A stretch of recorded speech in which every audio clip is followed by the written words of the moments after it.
Chers frères et sœurs, le mot foi, F-O-I, est un mot de notre vocabulaire chrétien, peut-être le mot le plus important après Dieu.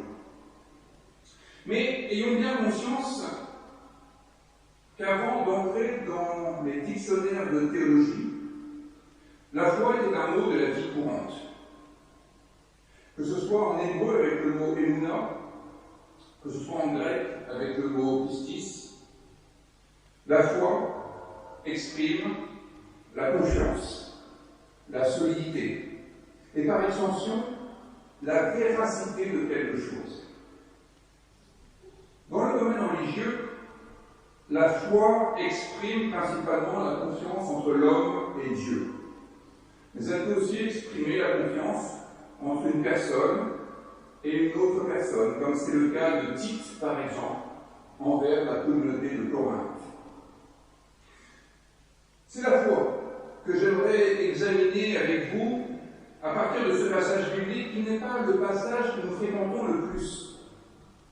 Et c'est la raison pour laquelle j'aimerais regarder et examiner la foi à travers ces lunettes, pour corriger peut-être un peu notre vision de la foi, ce que nous en disons. J'aimerais examiner ce qu'est la foi comme confiance, examiner ce que signifie le fait que la foi soit une confiance. Et pour commencer cet examen de la foi, j'aimerais m'interroger sur la relation qu'il y a entre la foi et le péché dont il est question dans ce passage biblique. L'auteur de ce passage explique, je cite, « Si nous péchons volontairement, après avoir reçu la connaissance de la vérité, il ne reste plus de sacrifice pour le péché. » Je présume que ce n'est pas le verset qui a été le plus simple à comprendre pour vous. Il n'est même pas tout à fait impossible que vous ne le compreniez toujours pas. Parce que ce verset contient des notions qui nous sont devenues assez étrangères. Soit parce que le péché, nous n'aimons pas trop ça, soit parce que la notion même de sacrifice nous est devenue étrangère. J'aimerais, pour éclairer un peu cette notion, vous dire simplement que dans le livre du Lévitique, où il est beaucoup question du sacrifice, le sacrifice est à comprendre comme une offrande. Sacrifier à Dieu, c'est offrir à Dieu. Et le sacrifice pour le péché dans le livre du Lévitique, c'est le repas que l'on offrait à Dieu pour rendre grâce de ce que Dieu avait pardonné notre péché. Soyons bien clairs sur la chronologie des faits. Le sacrifice pour le péché ne nous permet pas d'être pardonnés du péché. Le sacrifice pour le péché atteste que Dieu a pardonné notre péché. C'est un repas de commensalité. C'est un repas pour sceller la réconciliation qui a déjà été jouée avant. Dire qu'il n'y a plus de sacrifice pour le péché, cela signifie qu'il n'est plus possible d'être pardonné de notre péché après avoir reçu la connaissance de la vérité. Pour une raison simple, c'est qu'en bonne logique, si nous connaissons la vérité, nous ne pouvons plus pécher. Si nous faisons confiance à la vérité, il n'y a plus de péché. Si nous avons foi dans la vérité, le péché n'a plus de place. En conséquence de quoi, le pardon des péchés n'est plus nécessaire et il n'y a plus de sacrifice pour les péchés. La foi a une relation toute particulière avec le péché. Souvent, on pense que l'inverse du péché, c'est la morale. L'inverse du péché, c'est la foi. Car là où est la foi, le péché n'est plus, ou plus beaucoup. Il n'y a plus l'angoisse du châtiment pour ceux qui pêchent après avoir été mis au courant de ce qu'est la vérité. Parce que lorsqu'on adhère à la vérité, alors le péché n'est plus, l'angoisse du jugement disparaît. Pour le dire aussi directement que possible, ayons bien conscience que la foi est l'opposé du péché. Le péché, c'est quand il n'y a pas la foi. Le péché, c'est quand nous ne faisons pas confiance à la vérité qui pourtant nous a été révélée. Lorsque nous ne disons pas oui à une vérité qui nous permet de comprendre enfin ce que vivre veut dire, ce qu'être humain signifie. Lorsque nous savons ce qui est juste, nous savons ce qui est vivable. Nous avons connaissance des menaces qui pèsent sur nous. Il y a une sorte de topographie de la vie qui nous permet de nous orienter. Malgré cela, il se peut que nous décidions de nous orienter tout seuls, sans tenir compte de cette topographie. Ça, c'est le péché. Nous ne faisons pas confiance aux vérités qui nous ont été communiquées. Refuser ces vérités contenues dans les textes bibliques, ce serait comme partir sur un pouce avec une carte IGL ou un 25e et la laisser dans sa poche. Certains ont essayé. Ils ont eu des problèmes. C'est vous qui voyez. Le péché, c'est lorsque nous avons à notre disposition les paroles de vie et que nous n'en tenons pas compte. Le péché, c'est lorsque nous avons quelques vérités sur ce qu'est notre identité profonde et que nous n'en tenons pas compte. Le péché n'est pas une question de faute morale. Le péché n'est pas une question de mauvaise manière, d'actes délictueux ou répréhensibles, selon les codes de la communauté à laquelle on appartient. Le péché, c'est de ne pas faire confiance à un autre que nous-mêmes qui détient pourtant des paroles de vérité. Pour le dire avec Augustin d'Hippone, le péché, c'est le fait d'être replié sur soi-même. En latin, l'expression est assez significative.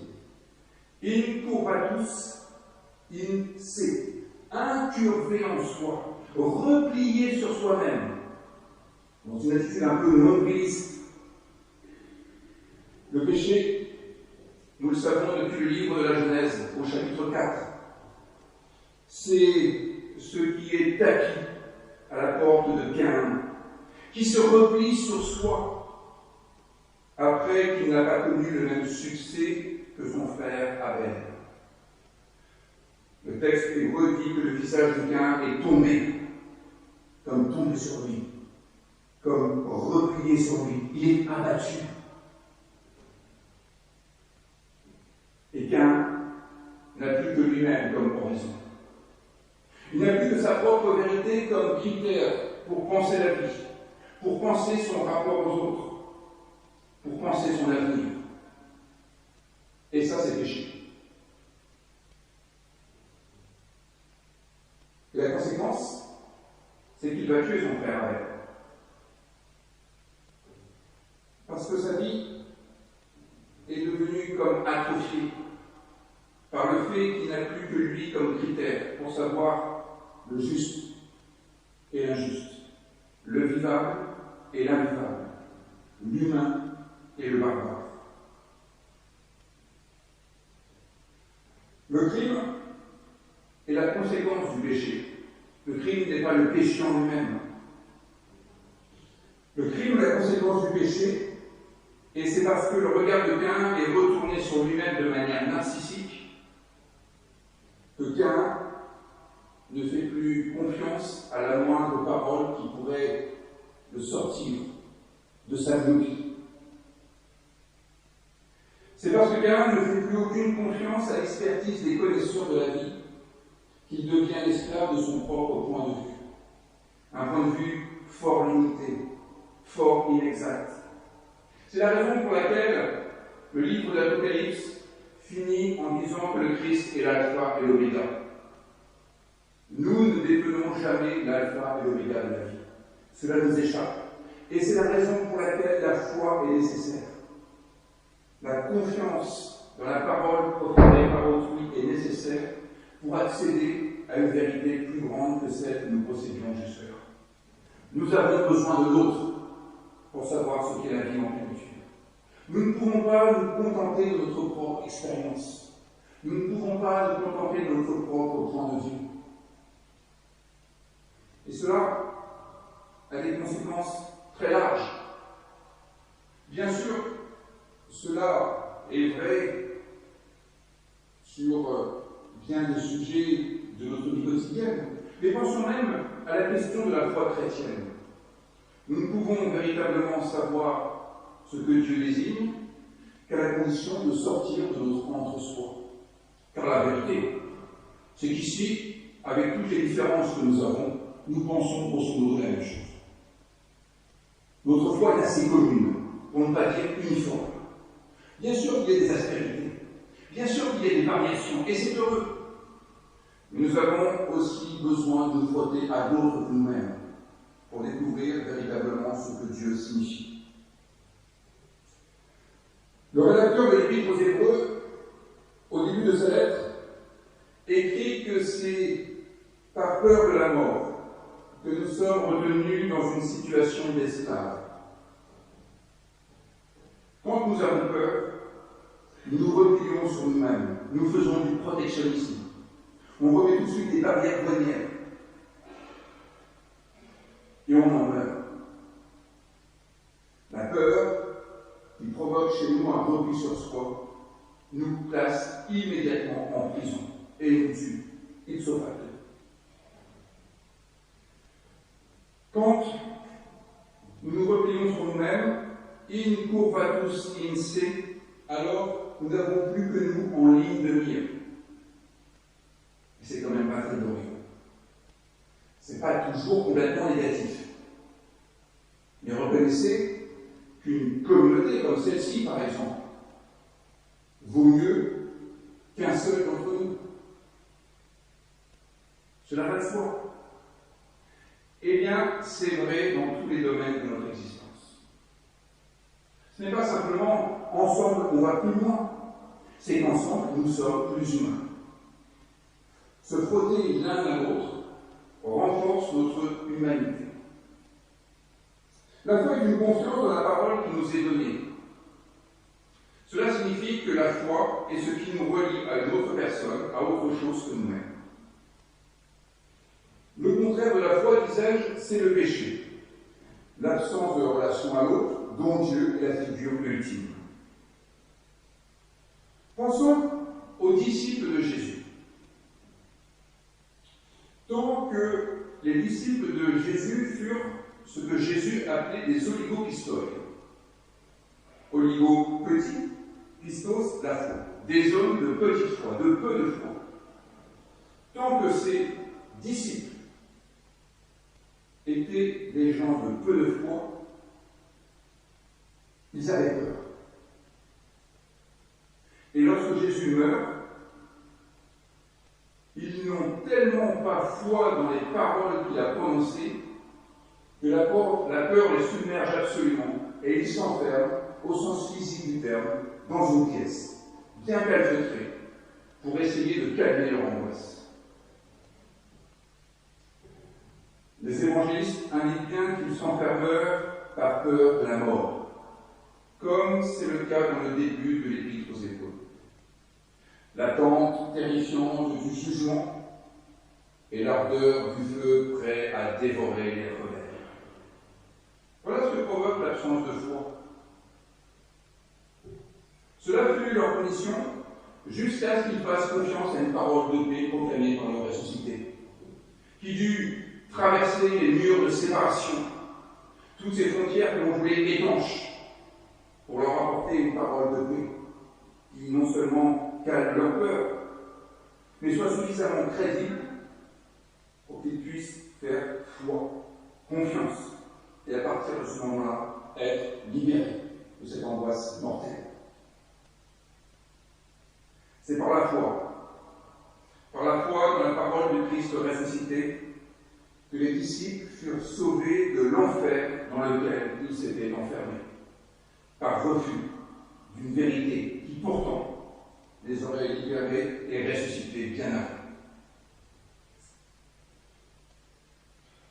Après avoir constaté que la foi est l'opposé du péché, j'aimerais maintenant vous rendre attentif au fait que la foi est une démarche scientifique.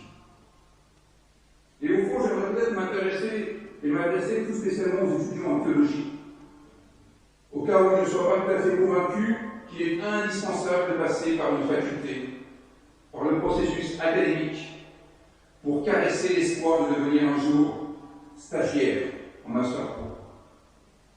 Pasteur, on verra.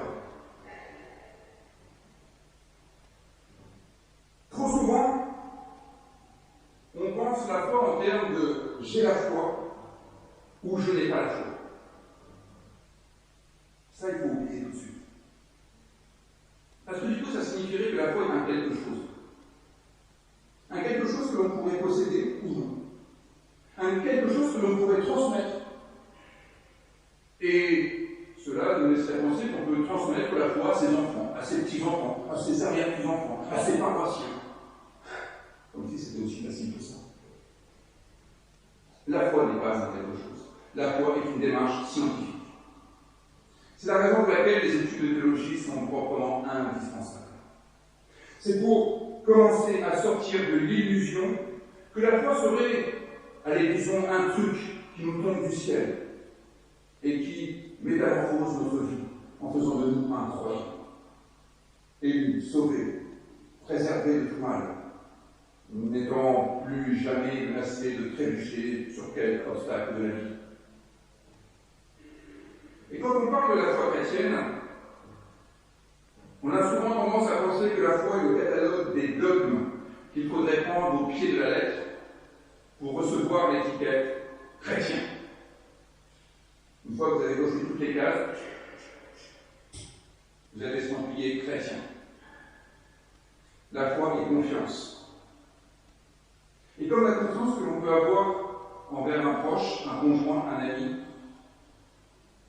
la foi est un processus, une démarche, qui consiste à éprouver la véracité d'une parole, comme le fait la démarche scientifique, comme le font les journalistes qui vont croiser leurs sources, comme vont le faire les magistrats qui vont organiser des entretiens contradictoires, pour ne pas se contenter d'un seul témoignage, d'une seule expression de la vérité, d'une seule réalité.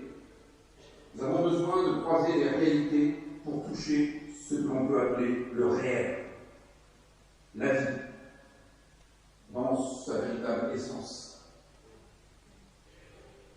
La foi n'est pas une certitude fondée sur une adhésion aveugle. Sans quoi ce serait du fanatisme. Ce serait une forme de soumission à la manière des fanatiques qui ne se posent jamais de questions, qui ne s'interrogent jamais sur le bien fondé de leur foi. Et il est heureux que les études de théologie vous bousculent dans tous les sens. C'est pour se débarrasser de cette foi qui serait un quelque chose que l'on possède ou que l'on ne possède pas. Puisque nous avons commencé à faire du latin, continuons un peu avec les réformateurs qui distinguaient la fides quae creditur, la foi qu'il faut croire. Dieu serait trinitaire, Jésus serait un thaumaturge, Marie serait vierge de toute éternité, et ainsi de suite, et ainsi de suite. Il faut distinguer cette foi qu'il faudrait croire pour avoir l'étiquette chrétienne de la fides quae creditur, la foi qui croit, la foi qui fait confiance, la foi qui adhère, la foi qui met en relation, la foi qui permet de distinguer l'ultime du secondaire.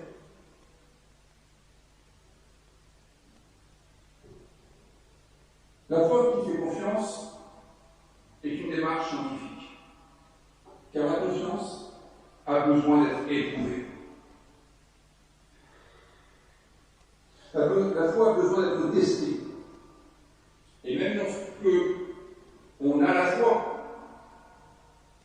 il est nécessaire de remettre cela en question et de s'interroger à nouveau pour savoir si cette foi qui nous anime est bien une foi digne de la foi qui retentit dans les textes bibliques, ou si cette foi est une illusion que nous sommes construits, nous, pauvres pécheurs, qui préférons largement nos idées à la vérité. Nous avons besoin de tester notre foi en vérifiant personnellement et avec d'autres que ce que nous tenons pour vrai l'est effectivement. Il y a dans la littérature ce livre particulièrement connu, La peste d'Albert Camus. C'est l'occasion pour le prêtre de revisiter un peu son image de Dieu et de la justice de Dieu. Dieu serait-il vraiment celui qui punit le péché de l'humanité par quelques fléaux de type peste, choléra, sida et autres séismes, éruptions volcaniques, réchauffement climatique? Ce prêtre, face à la mort d'un enfant manifestement innocent de tout mal, revisitera sa propre théologie. Sa foi s'en trouvera certainement bouleversée. C'est parce qu'il y a eu l'honnêteté d'une démarche proprement scientifique, qui n'hésite pas à remettre en cause ce que l'on avait jusque-là établi pour acquis, car rien n'est jamais acquis, si ce n'est ce qui est fini, la mort. Chacun de nous peut accomplir ce travail de réforme permanente. Nous pensons que Dieu est énergie, alors très bien. Cela pourrait être l'occasion de se demander ce que signifie de faire confiance à un Dieu énergie quand on est soi-même pas très en forme, un peu faiblard. C'est ce que peut faire aussi un lecteur de la Bible qui pense que Dieu est impassible. Lisons un peu les récits de la mort de Jésus, lorsque le voile du temple se déchire de haut en bas, ce qui dans la tradition biblique est proprement le signe du deuil, et qui indique par conséquent que Dieu prend le deuil. Dieu est-il si indifférent que cela s'il prend le deuil à la mort de Jésus? Aux étudiants en théologie, vous relirez Gordon Mockman à ce sujet. Il faut bien occuper, c'est dimanche après-midi. Quand l'auteur de l'Épître aux Hébreux indique qu'il ne faut pas abandonner notre assemblée, comme c'est la coutume de quelques-uns, il ne cherche pas à sauver l'institution Église de la désertification. Le but, ce n'est pas de remplir tous les bancs de la rue de Maguelone. Il n'aurait rien contre, j'imagine. Mais l'objectif n'est pas le nombre, le plein. L'objectif est que nous ne restions pas seuls et que nous puissions nous frotter les uns aux autres pour frotter nos convictions les uns contre les autres et nous interroger mutuellement. Cette invitation à s'exhorter mutuellement est une invitation à ne pas être indifférent à ce que l'autre professe et à l'interroger sur le bien fondé de sa foi. Nous avons, je crois, toutes et tous, ces petits moments où nous nous disons « Mais comment est-ce qu'on peut croire des trucs pareils ?» Au lieu de le garder pour soi, in corpatus in se, interrogeons l'autre, demandons-lui pourquoi il pense ceci, pourquoi il dit ceci au sujet de Dieu, pourquoi sa foi l'invite à être de telle ou telle manière. Il se pourrait que nous l'aidions à affiner sa foi, à affiner sa théologie. Le rédacteur de l'Épître aux Hébreux indique que l'assemblée est nécessaire pour se confronter les uns aux autres, pour s'exhorter mutuellement, confronter ces images de Dieu à d'autres croyants qui sont eux aussi théologiens à leur manière. C'est cela la démarche scientifique.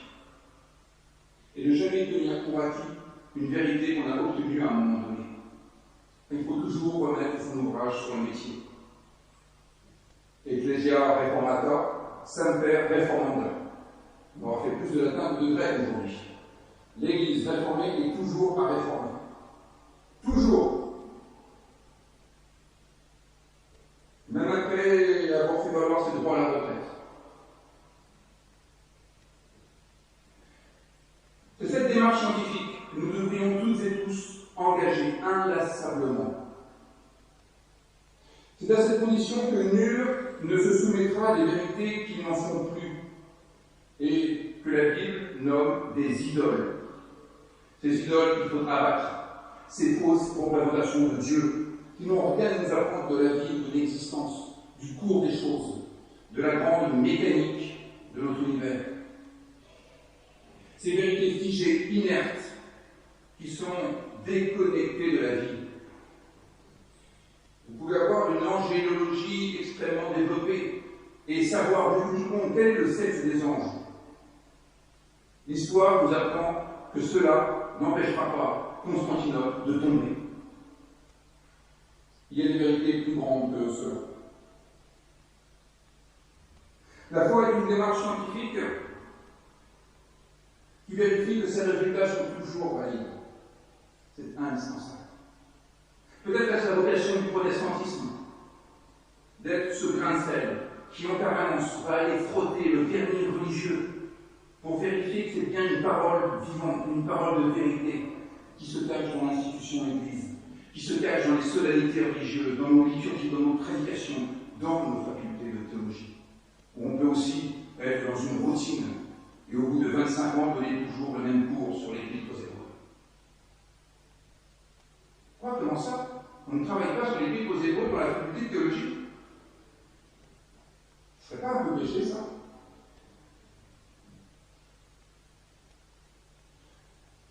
La foi n'a rien à craindre du doute, mais tout à redouter les certitudes. Ces certitudes qui ne seraient plus interrogées, qui ne seraient plus soumises au feu de la critique. A-t-on vraiment peur de perdre la foi au prétexte que l'on passe la foi par le crible du doute? Est-ce que franchement, le Dieu de Jésus-Christ a la moindre chose à craindre de notre petit doute? S'il est vraiment le Dieu vivant dont parle la Bible, est-ce que notre doute risque de lui faire courir le moindre danger? Bien au contraire. Le doute est ce qui permettra de dégager l'Éternel de toutes nos images parfois un peu infantiles. Je ne me sens pas très bien, Dieu est médecin. Je suis tout petit, Dieu est grand. Je n'ai pas beau chapitre, Dieu est parole. Je me sens minus, Dieu est tout-puissant.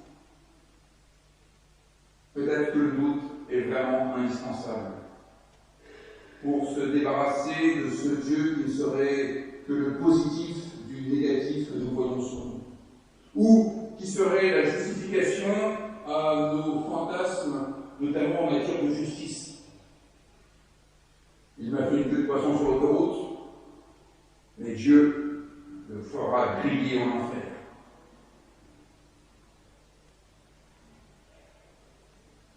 Tout cela, c'est ce que Jésus a inauguré, comme le dit le rédacteur de l'Épître aux Hébreux.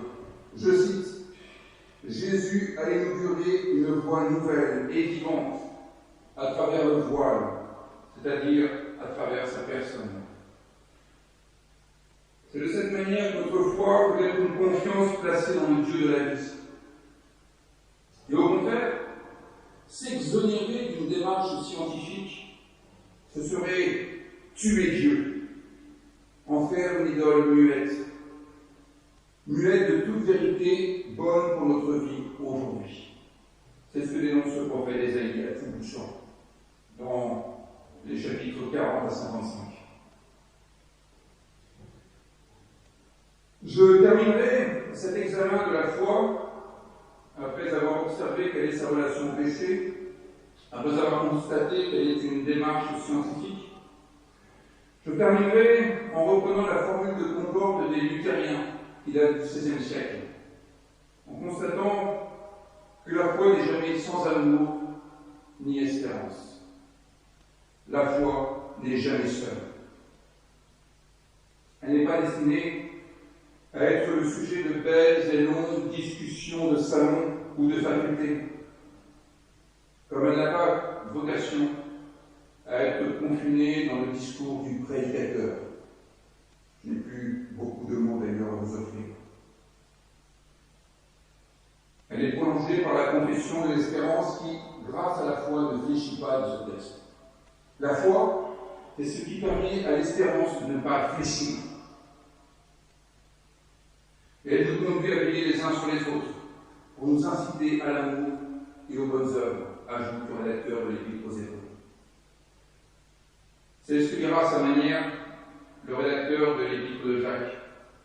Il n'y a pas la foi sans les œuvres. Tu veux me montrer ta foi? Ce n'est pas très compliqué. Il suffit que tu me montres tes œuvres. Car une foi sans les œuvres serait une foi stérile. Elle ne serait que l'adhésion à un Dieu de mulet, à un Dieu d'idole, à un Dieu qui n'a rien à nous révéler pour comprendre ce qu'est une vie bonne.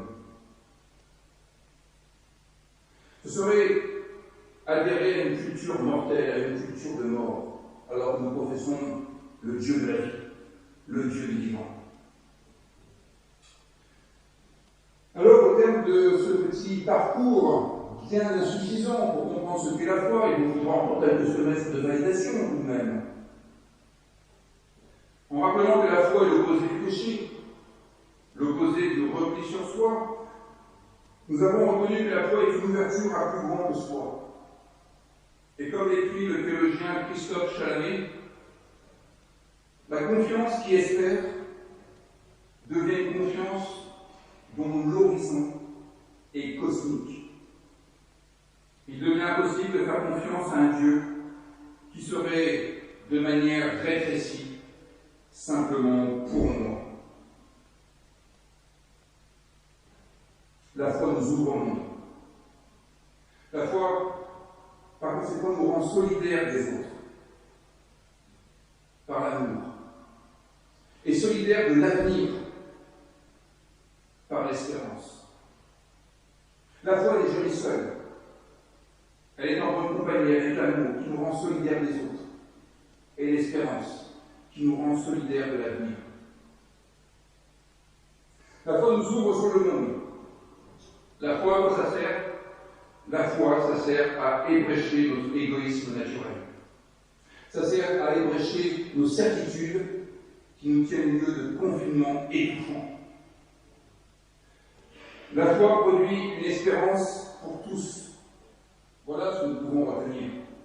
C'est un thème finalement très calvinien, avec un Christ qui n'est pas confiné dans la figure historique de Jésus, et par conséquent, un Christ qui n'est pas confiné dans les assemblées ecclésiales chrétiennes. Une espérance pour tous. Voilà le chemin nouveau ouvert par Jésus lui-même. La foi nous sauve d'une vie étriquée, qui serait déjà une mort avant même notre mort biologique. La foi nous sauve de nous-mêmes. Et la foi, c'est notre oui au caractère universel de la vie. Salutations.